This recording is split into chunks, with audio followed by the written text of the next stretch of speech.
Purple Daily is daily Vikings entertainment. We just want the Vikings to win a Super Bowl before we die. I will ride with this group. Seriously, man. Please. And away we go. All right, Purple Daily on draft every Monday on the Purple Daily YouTube channel and podcast feed. Tyler Fornes, Miles Gorham, Declan Goff here to take things from a draft perspective. We spent the main episode of Purple Daily talking about the great trade proposals and offers that ESPN kind of came up with for the Vikings to move up in the draft. I do want those guys' opinions on some of those here later on in Purple Daily on draft, so stay tuned for that. But we were talking off mic just about what is this team going to do? All the rumors that are flying around, people jumping to conclusions. And, you know, Miles, you put out even a tweet on, I believe, yesterday that I, posted to Score North's Twitter account and, of course, blows up a little bit. Is there a Godfather, make an offer you can't refuse, Vito Corleone situation that Kwesi's basically trying to draw up here? Is he trying to make a team force a hand and just say, like, hey, take this offer. It's going to be the best one you can get. Or is this a situation where maybe you wait till draft day and you don't make a rash trade-up decision on March 25th, a month out before the draft happens? I would say if the Vikings have strong conviction on a quarterback not named Caleb Williams in the top three especially, they're going to do that to these two, the Commanders and the Patriots. I feel like the Cardinals are kind of their own. It's like the top three, and then it's the Cardinals and any team after that. But I feel like if you want to get into the top three because you have conviction on a guy that you're like, this is our guy. This is our guy. Let me update that deck. I thought it should be my normal mic, so it should be good. But I think it is your mic. You're good. I'm pretty sure. Okay. It's my normal mic. I think if there's conviction that there's a guy that they want within the top three, they're going to go offer a trade to one of those teams that says, hey, we're going to take this offer, we're going to make you say no. Like that's what it's going to be. Mm-hmm. Yeah, and I think so too. I mean, that's the whole point of what they're trying to do here is, yes, they've already made the first trade with the Texans. They got a couple first-round pick and bullets they could use to move up a little bit. So, Forno, is this a situation where they should try to get up to 3 right away? Is this awkward, murky area where obviously we know quarterback's going to go 1-2, and then it's kind of like up to the Patriots to decide, do they also want to go quarterback to keep chalk right there? Should they be forcing a trade and trying to get up to number 3 now, or should they be collecting information first before they make that decision? There's this really big variable that is surrounding this whole conversation. What quarterbacks do they love? What quarterbacks do they think can be the future of the Minnesota Vikings? We can't really answer any of those trade questions until we understand. Because if they believe it's one of Caleb Williams, Jaden Daniels, Drake May, or JJ McCarthy, if they believe in all 4, they can be really patient because they can play the waiting game. They can see how draft day evolves. They can see, hey, does Marvin Harrison go at 3? Do the Commanders maybe shock everyone and take a tackle? I don't think either of those are going to happen. But if you love all 4, you can be very patient. If it's 1 or 2 guys, if you have to have one of Jaden Daniels or Drake Mace, let's say, then you're probably going to feel way more inclined to pay the price and go up. And because we don't have that piece of information, it's very difficult for us to accurately project on how the Vikings are going to act because we just don't know. No matter what, the Vikings need to get this quarterback thing right. If they don't, both Kevin O'Connell and Kwesi Opomensah are probably gone. And if they get it right, what is really too high of a price to pay? Now, we'll kind of talk about some of those examples, as you mentioned in the intro, Declan, where I think getting rid of a guy like Justin Jefferson is probably a bridge too far. Yeah. But if you're talking 11, 23 and another first round pick, and you secure a true franchise guy, something the Vikings arguably haven't had in 50 years, I don't think that is too high of a price. I would prefer not to give up a first round pick in the future.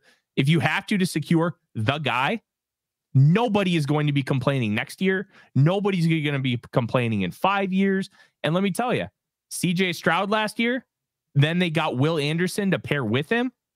They led that team to the playoffs, and they had a later pick than the other pick that they had in the first round, the Cleveland Browns. So it's all about the results when you talk about the process. Like, if the Vikings end up with the 12th overall pick next year, but the quarterback looks completely legit, I don't think anybody cares. And to me, that's the most important thing. How you feel about giving up that first round pick is going to explicitly be determined by how good that quarterback is and if you got it right. Miles, is it okay though if they obviously give up 11 and 23 and then next year's first to go all the way up to number 3, but then you're looking at, this year's draft where yes, you have the 3rd overall pick, but you're not back on the clock at least tentatively until the 4th round. The next draft, you have no 1st and no 2nd round pick. Does that put you in a hole, or is this just more of, hey, but at the grand slam, the top tier scenario is you have a quarterback that elevates, but does that type of trade though put you in a tough spot if you're Kwesi to try to still kind of rebuild your roster without 1st and 2nd round selections over the next 2 drafts? It'll always hurt. I mean, I think that's always the case in any roster building scenario. When you don't have picks, especially high end capital, it's always going to hurt.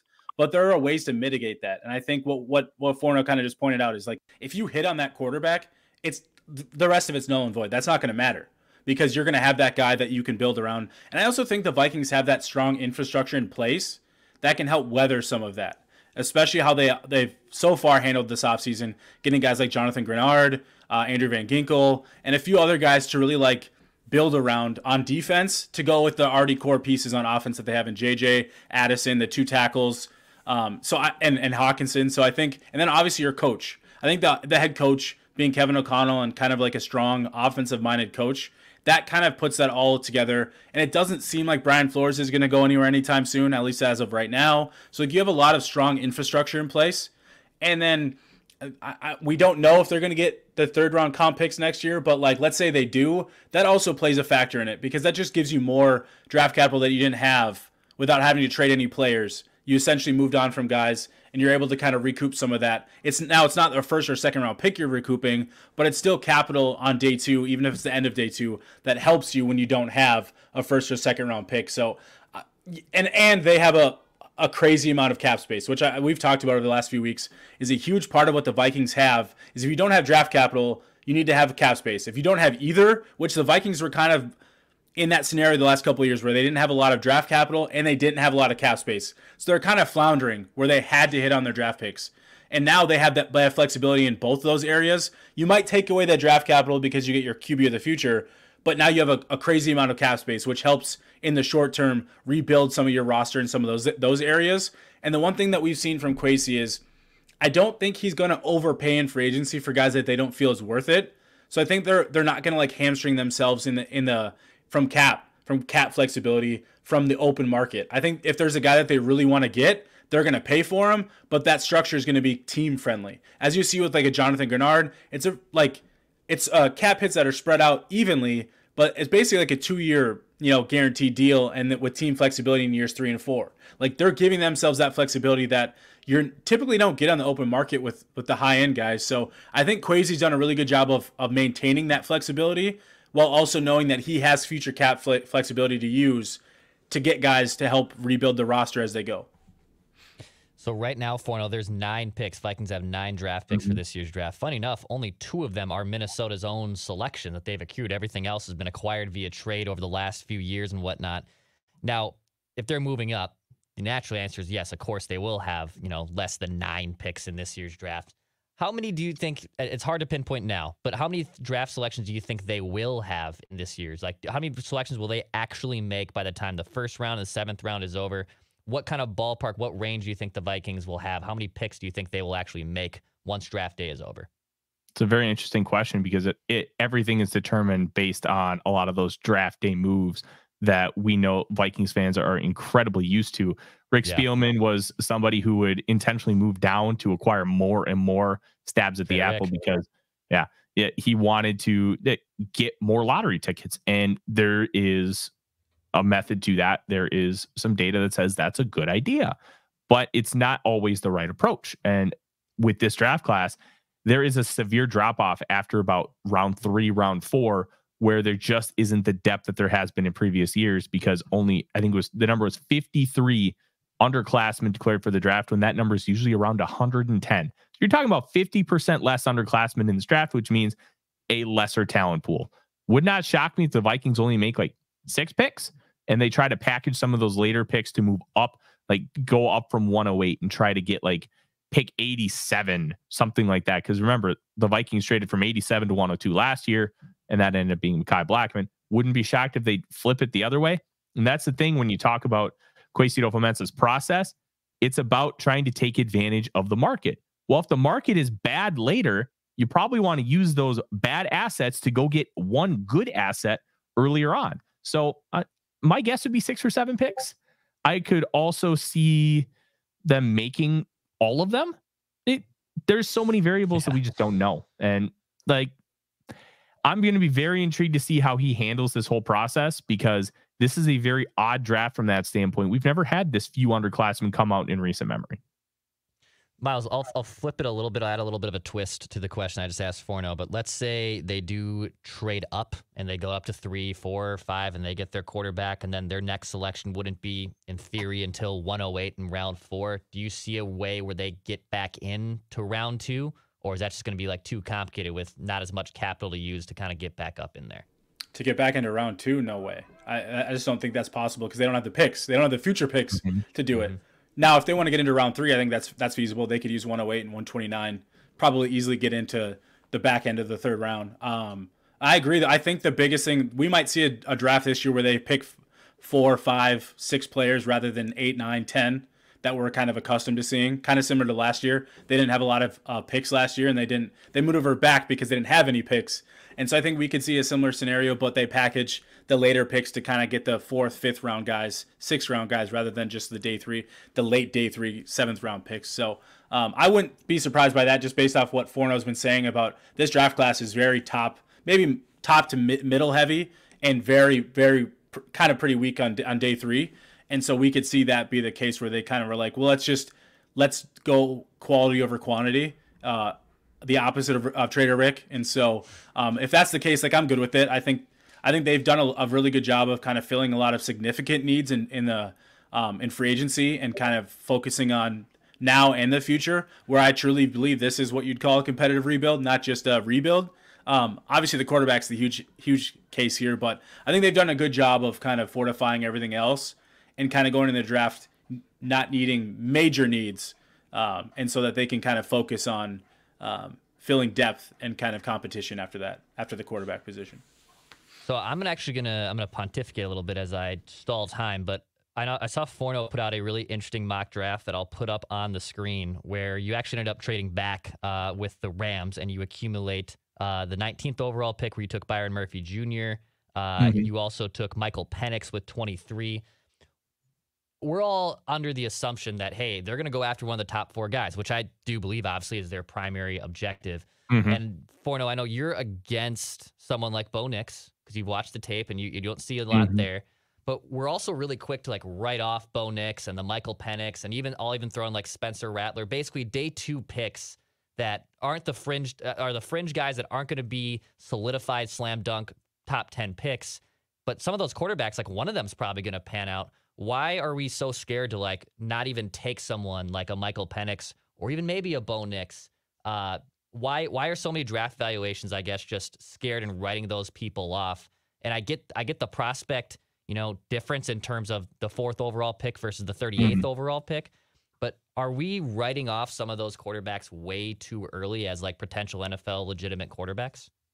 So we'll kind of approach this in a couple ways. One, like the mock draft that I did, you can find at VikingsWire.usatoday.com. And my goal with these mock drafts is to explore situations. And there is a realistic outcome where the Vikings can't move up and go get that quarterback. And if that happens, well, how are they going to approach it? What can we expect? What are the different potential outcomes from that? So my idea going into this was, okay, you can't go into the top and get those draft picks. So what if we just load up on day 2 capital and they end up liking Michael Penix Jr.? And I think with this process, there's just genuine fear in the unknown. And that's a normal human response. It's when you don't know what's going to happen, you're a little afraid of it. You're afraid to change a job. You're afraid to go ask somebody out because of the unknown potential consequences that come with it, whether good or bad. And my goal with these explorations is like, okay, well, what happens? Vikings can't trade up. So they get a great offer from the Rams. They get a 2nd and 3rd round pick. Plus they send back a 4th. So the Rams still have some capital left. You get a great defensive tackle. You get the quarterback, who I still think is a quality football player. Ricky Pearsall really fits what Kevin O'Connell wants to do. Versatile, can run those in-breaking routes, has explosiveness, technical route runner. Patrick Paul has freaky size. He's 6'7", over 330 pounds, over 36-inch arms. He needs to learn how to play offensive line a little bit because he just relies a little bit too much on some of those measurables. But when you have over 36-inch arms and you throw up 30 bench press reps, like, for example, Blake Corum threw up 30 bench press reps. He's got like 29-inch arms. It is significantly easier to bench press when you have shorter arms. So doing it 30 times, like, this is a guy I'd want to develop. And you need to have a swing tackle. You need to have lower cost offensive linemen to build out your depth. So this is the kind of guy I'd want to take a chance on. And you know what? If he turns out to be a serviceable swing tackle for 4 years, good value. Yeah, you'd like him to be a starter. And you know what? Maybe he will be. But the swing tackle idea, Jarvis Brownlee Jr. is on the All-4 team. And I think he could go round 2. Like, some of these corners are hard to kind of pin down in that round 2 to round 4 range. But I thought that was great value. And overall, we made a couple moves. We made some trades up. We traded up to get Brownlee. We traded up at the back end of the draft because you don't really need 2 7th-round picks. We moved that back into the top end of the 7th round. Like, it's not a bad draft class. And no matter what, you still have to hit on Michael Penix Jr. But you have the infrastructure. And if you believe in Penix, you believe that he can be the guy, you're giving him every tool that he needs to succeed. And the question is, will he? But that's going to be the question with all these guys. And I think this would be a great outcome if they can't get one of those top guys. They keep that 1st-round pick next year. They still make 2 1st-round picks and 2 day 2 picks this year to really continue to fortify that roster. Look, for a disaster outcome, this is pretty good. Yeah, I feel like this is like the main contingency, like one of their more obtainable contingency plans. If it plays out like this, I could see it happening. But Miles, I think like there'd be like this like exhale of disappointment if they aren't able to trade up, and then like maybe they're reaching to a degree at 23 with Penix. But regardless, they get Penix however they get him. I feel like there's like this disappointment because they didn't go up to the 1st round. Them getting Michael Penix, like, would you still be excited about that if they were able to still get Michael Penix and they were still obviously able to make a pick before that? Is that something that would still excite you, or would you be disappointed that they weren't able to just move up the draft and do something that they really have never done before? I think it would excite me from the simple fact that I think Michael Penix in the Kevin O'Connell system where he just gets to sling it. Like, that would be fun because that's just what he did all through college. And I think that would, like, I think he would fit this offense because of that. Like, he's a gunslinger. He's a guy that, like, he can throw the ball from different arm angles. I think there's a lot they could do with Penix. I think the one thing that I would probably struggle with is the fact that there isn't as much mobility. The 2 things I like to take out of the evaluation process because I'll never have a deeper understanding of it is medicals and off the field. Unless the off the field is something we clearly know definitively, I can't know something. I'm not saying Michael Penix has off the field, but those are 2 of the things that, like, I try to avoid in evaluation just because I have no clue. Like, I will never know those things unless someone definitively comes out and gives us an answer that, you know, like, and when people say that his medical checks came out clean at the combine, I feel like that was always going to happen. That information was always going to come out that way because that's what his agent and those people want. And so I think that's the narrative that's going to get pushed. And I'm not saying it's wrong, but I just think those are areas I try to avoid. So I don't know those things, but from a Michael Penix on-field standpoint, the way he played against Texas in the college football playoffs, that was super fun. Like, that dude looked like a top 10 pick in that game. Like, that's how good he played. Can he do that consistently? I don't know. He's a little bit older, but like, at the end of the day, I think if you're going to get, like, if your fallback plan is you can't get up, you can't go get one of the top 4 quarterbacks, Michael Penix would probably be the guy that I want to go get after that. Where he goes, I don't know after that. I think the Vikings would have to have a strong understanding of where that next group of quarterbacks is going to go to take that risk of waiting till pick 23 to take him. But if he's there at 23 and that's what they have to do, I would understand it.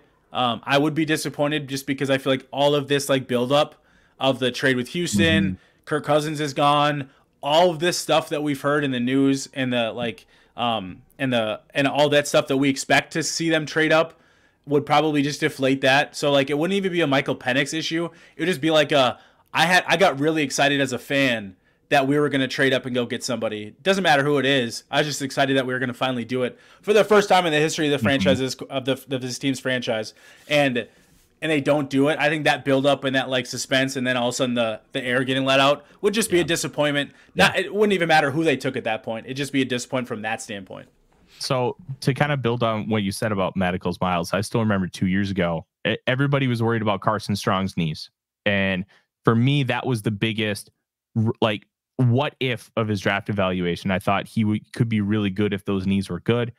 I heard from multiple people that the knees were good. I heard from multiple people the knees were shot. So even so, like when we hear the positives, I mean, it was reported by Tom Pelissero, and Pelissero isn't some quack, but who gave him that information? Exactly. It wasn't the doctors. I can tell you that, because that's a HIPAA violation. Quack. So who's giving him the information, and why is it being reported? It's being reported because it's great for Michael Penix Jr. And there's a likely scenario that that's 100% true, that there is no long-term playing concerns with Michael Penix Jr. But as we learned kind of with the Carson Strong example, we're not really going to know until we know. Mm-hmm. And that might not come out until after he's selected. It could be one of those things where Penix, let's say he falls to round 3, and then the second he gets drafted, well, his medicals weren't as good as initially were reported, and here's why. So that's a really big like question mark, even still, because 2 torn ACLs, multiple shoulder injuries, those are problems. So the reporting may be accurate, it may not, and Miles brings up a really good point there. Yeah, I wonder how that will help, like how that will help or hurt, not help him, but how that will hurt him, because I mean, shoulders and knees, I mean, the guy's like bionic at the top and the bottom, for God's sakes, at that point. It's not even just... He's Steve Austin, the $6 million really man, baby. Yep. Yeah, he's got 2 shot knees, he's got 2 knee braces on, he's doing his absolute best to stomp mud holes in people, but that part different to me is Steve super Austin, interesting. Declan. Different Steve Austin. Have you ever heard of the $6 million man? Oh, the we can rebuild him. The actual, we have the the actual Steve technology. Austin. Well, I thought you were talking about if you bring up Steve Austin with me, Forno, you know my first case is going to be Stone Cold every single time. And I mean, his knees were shot too, so it's fair. That's true. Both work. But how much do you weigh like injury stuff, and then hey, Jaden Daniels is like throwing to these elite wide receivers. You know, Joe Burrow was throwing to awesome wide receivers at the end at LSU. How much too of that is like, is Jaden Daniels really that good? Because he has a lot of talent around him. Like, what's going to happen if he goes to a team that isn't as talented? So many of these, like, draft whisper things and what people are telling you in evaluations to me, I think that's what's so fascinating to me about this entire, like, area of the NFL. Blows my And that's why it's so incredibly difficult, especially when it comes to quarterbacks, because there's so many little variables that you just can't always get right. Like Joe Burrow through to arguably one of the best supporting casts college football's ever seen. Yeah. He gets to the NFL. He gets one of them in Jamar Chase. He has T. Higgins. And guess what? They make a Super Bowl. And yet you look at other guys who have played with great supporting casts in college, and they stink in the NFL. You have guys, Josh Allen played with nobody. His best player was Cody Hollister, who had a little bit of a run in the NFL. Josh Allen's one of the 3 best quarterbacks in the National Football League. So there's so many different questions, and the really difficult part about the evaluation process is they don't always have the same answers with every prospect. So if I look at a guy like Josh Allen, who has all the arm talent in the world, panics in the pocket, makes really bad decisions, but can make some incredible throws and plays, he translates. It takes a couple years, but he translates easily. Malik Willis had some of those same traits and abilities, had some of those same deficiencies, has not seen any form of success in the National Football League. And that's where you can't just always look at one archetype. You have to look at each individual player. You have to look really in depth with how they're playing in college, with what kind of offense they're playing in, the things they're asked to do. And then you have to be able to answer those questions, and you can still be completely wrong, which is the wild part about the whole thing. It's fun. It's challenging. It's like you're in school and you decide to take like an AP class because you just want to challenge yourself, and hey, maybe I'll get some college credit out of it. But you still may get a 1 on the test and not even get anything. Happened to me. It just makes it fun, and it's a never-ending daunting challenge, and you learn every year. Even the best. Yeah, you take a look at some of the best in this industry, the Daniel Jeremiahs, the Jordan Reeds. They're going to get probably 5, 6, 7 of these guys completely wrong.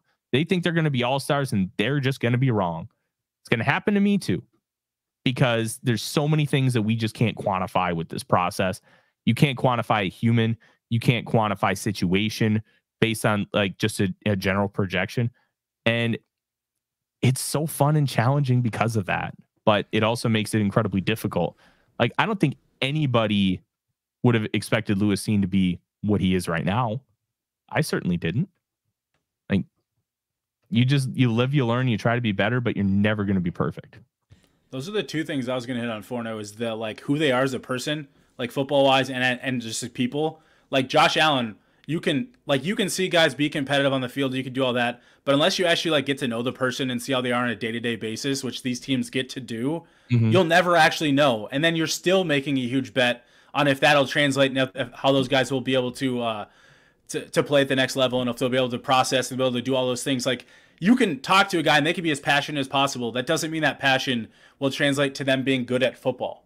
Like, you want that passion. That's important. That doesn't mean it's going to like translate. It doesn't mean it's going to be like, and some guys aren't like as passionate about football and they still end up being really good. Like, it drives you nuts. Cause I played with guys that were like the talent off the charts, and you're like, oh man, you just naturally are just like the fastest dude on the field, but they just didn't have the drive that you're like, oh man, like if I had that drive, if I had their speed, like I would be this, I would be that, but I don't know. Like, right. There's all of these things that you like think you would know that would translate. And it's just like really hard to know. And obviously the teams better than anyone have like the book on what they expect to translate. And so that's what they bet on. But like, it's always just, and then at the end of the day, like circumstance was the other one you mentioned, I think is huge. Situation is so important, especially at the quarterback position. If you don't have a good enough, like, it's not just coach, it's not just like position coach, it's infrastructure and players around you. That stuff is so important to how all these guys can become and how they can succeed. They have to do a lot of it on their own, but like the players around them can help them build their process and build their abilities up while having to hit these rocky bumps in the road. Like Josh Allen's the perfect example, because his team wasn't great when he got to Buffalo, but they had built a really good infrastructure around him to allow him to fail, but also fail up. Like, he failed up. He did things, he made mistakes, and they didn't let it become a major flaw and a major problem as he moved forward, and let him build and progress through it. And not every situation allows you to do that. I think Bryce Young's the perfect example right now. Will we get to see that fail up scenario with him, where he really struggled because the infrastructure around him last year was really bad, but they're trying to right that ship now, and can they do that in time for him to kind of salvage, what I hope is a promising career? Because I like Bryce Young. I think he's a good player coming out. But we'll see. We'll never know. One of the fascinating things about something you brought up earlier, Miles, is the guy who just has all the talent, but none of the drive. And I'll never forget, it was an interview Wayne Gretzky did, and this might have been in the 80s. And they asked him who the most talented player he'd ever seen was, and like if it was himself. And Gretzky's like, no, it's Neil Broughton. Neil Broughton is arguably the greatest hockey player we could have maybe ever seen, but all accounts were he just didn't put in that drive. And then you also look at a guy like Anthony Edwards, where Edwards has outwardly spoken his desire to play football. And there were real questions about how much he wanted to play basketball. Well, he still wants to play football and he still talks about it, but he is this close to being like the best NBA player in the world in like, I don't know, a couple years. The dude's incredible. Like, even guys who don't necessarily love the game will still put in all the work and become the absolute best that they can. And it's so difficult to quantify the human spirit and the human desire and want. And that's one of the major things that makes this process so challenging, because there is no test. There is no analytical data point that will tell you this guy will be good or this guy will stink. All right. I want you guys' opinions on this here quick as we wrap up. So some of those trade proposals that came through, which we talked about in the main episode of Purple Daily, Dan Graziano mapped out potential packages. For the Patriots one, he has the Vikings sending number 11, number 23, and next year's first to go up to number 3. I feel like that is just like the borderline basis of it'll start there, right? Like, you wouldn't be able to finagle and like milk anything less of that. I feel like that's the floor of a trade to get up to 3, correct? Yeah. Look, if the quarterback hits, it's not too high of a price. That's the thing. We talk about the Trey Lance trade, the Robert Griffin III trade. Oh, they paid way too much. Yeah, they paid way too much because the guy didn't work. If Robert Griffin III becomes a multi-time All-Pro over the next 10, 12 years, Nobody in the world is going to say that price was too much. Same with Trey Lance. If both of those guys hit, that they didn't pay enough because that guy's that good. So if they identify the guy and they're right, that price is perfectly fine. And if they're wrong, they're getting fired anyways. I also think people are. Oh, go ahead. I was going to say the Cardinals one, but give your thoughts on the Patriots one here too. I was just going to say, I think people are underestimating the value of pick 23. Obviously, 11 has its own, and teams needing to move back, arguably 8, 7, 6 spots to get to 11 from where they currently are.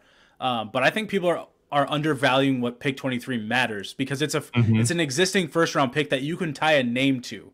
You can't do that with future picks. You can get ideas of what you think that, whether it's the range of that pick's going to be or whatnot, but it's still a question mark. Like, you don't know. Like the Bears trading with the Panthers last year, they didn't know they were going to get the first overall pick the following year, but I think they had a good idea that that team might not be very good from the jump, so that pick might be pretty good. And I think that stuff plays a factor, but 23 is in your face now. Like, you can tie a player, you can tie a value, you could put everything you want to it with what that pick values now, not what that future pick looks like. Or even, like, I've seen people say it'll take 11, 23, 25 first and a 26 second or something. I'm like, well, are you guys not? Like, I just don't think we're putting enough value on like what that pick represents at 23 now. And I'm not saying that doesn't mean they wouldn't have to include a 25 first to get to 3, but I feel like that's a lot. And I feel like people are just like, oh, no, that's not like the Patriots are just going to balk at that. They're going to say no. I'm like, are you kidding me? A team like the Patriots desperately need that type of return right now and in the future to help themselves in roster building if they want to move off 3. I feel like that's plenty. And you might, throw in a 4th round pick, whatever, filler here and there. But like the core of those 3 picks is a lot that I think people are just like, oh, it's got to be even more than that. I just think people are just they want it to be like literally this God return, this Godfather return. That's only happening for pick 1 and maybe pick 2. I just don't think you're going to get that much out of pick 3 because you're not getting your crop. You're not getting, like, pick 1, you can take whoever you want in the draft. Pick 2, a little bit more. Pick 3, you now have to pick between the top 4 quarterback, the top, like, 2 of the 4 quarterbacks, not all 3 or all 4. So, like, you get less of who you get out of that player, of, like, what you get to choose from. And so I think that's where it lessens the value of that pick. I think a friend of ours who's brilliant when it comes to the football space, Matt Freeze, made a really interesting argument the other day, talking about how because they have 23, they could keep their 2025 first round pick and instead send the 2026 first round pick, which was a really interesting discussion because a lot of times GMs don't want to necessarily trade for picks that far out because they may never get to make those picks. And the really interesting idea behind that, well, Commanders, new GM. Patriots, acting GM, essentially new GM, Elliot Wolf. Chargers, new GM. Cardinals, second-year GM. They all probably get to make that pick if they end up making that trade. So you could save the first-round pick in 2025 and send the 2026 if you had to send a third. And I think that is really intriguing because 11-23 and a 2026 first is more valuable for the Rich Hill trade chart than it would be 11, 2025, and 2026 first round picks.